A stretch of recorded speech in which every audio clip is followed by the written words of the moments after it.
Same scene repeat కాబోతుందా? Jaganmohan Reddy arrest విషయంలో ఇప్పుడు సోషల్ మీడియాలో బాగా వైరల్ అవుతున్న అంశం.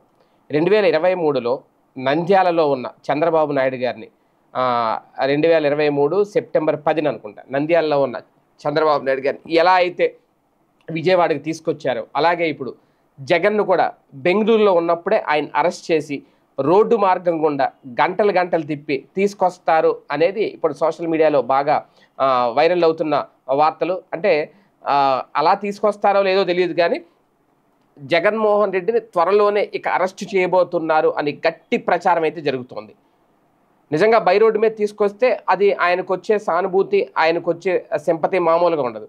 అందుకని బెంగళూరు నుంచి హెలికాప్టర్ మీద తీసుకొచ్చేస్తారా ఏంటనేది తెలియదు. ఏది ఏమైనా లిక్కర్ స్కామ్ వ్యవహారానికి సంబంధించి ఇక సమయం ఆసన్నమైంది, జగన్ని అరెస్ట్ చేయడానికి ఆ దిశగా పావులు కదుపుతున్నారు అనే కొన్ని విశ్లేషణలు అయితే తెర మీదకి వస్తున్నాయి. వాస్తవానికి జగన్మోహన్ రెడ్డికి అయితే ఇది తొలి అరెస్ట్ అయితే కాదు.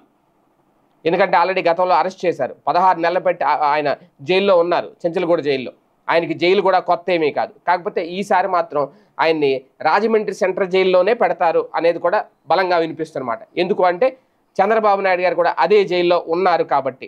సో ఈ నేపథ్యంలోనే ఆయన కూడా ఎక్కువ ఈ మధ్యకాలంలో ఇక్కడ ఉండట్లేదు, ఎక్కువ బెంగళూరులోనే ఉంటున్నారు అనేది, ఎప్పుడు అరెస్ట్ చేస్తారనే భయంతో ఆయన అక్కడ ఉంటున్నారనేది. అంతేకాదు పార్టీలో బాధ్యతలను కూడా కొంతమందికి అప్పగిస్తున్నారు. అప్పగింతల పర్వం కూడా మొదలుపెట్టారు జగన్మోహన్ రెడ్డి. ఏ క్షణానైనా తాను అరెస్ట్ అవ్వచ్చు అని ఆయన ముందే ఊహిస్తున్నారు, ముందే గ్రహిస్తున్నారట.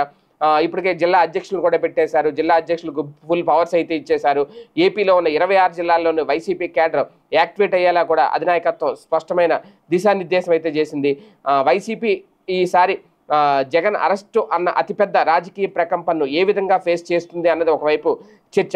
వైసీపీ నాయకత్వం మాత్రం పార్టీ నాయకుల మీదనే భారాలన్నీ వేసి వారికి అన్ని అప్పగిస్తోంది అనేది కూడా. పార్టీలో 36 మంది దాకా పిఎస్సి మెంబర్స్ ఉన్నారు.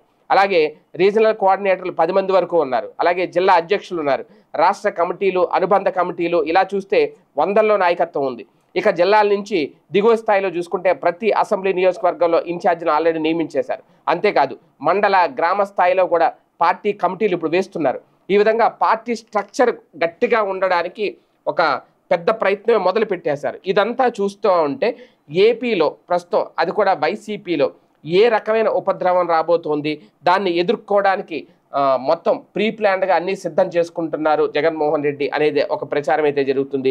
ఏది ఏమైనా అతి త్వరలోనే జగన్ని అరెస్ట్ చేయబోతున్నారు అనే ఒక ఊపు అయితే తీసుకొచ్చింది సోషల్ మీడియా. అది టీడీపీ సోషల్ మీడియా అవనివ్వండి, ఎవరైనా అవనివ్వండి. కాకపోతే అది ఏం జరుగుద్ది, ఏంటి, ఎప్పుడు అనేది వేచి చూడాల్సిన అంశం.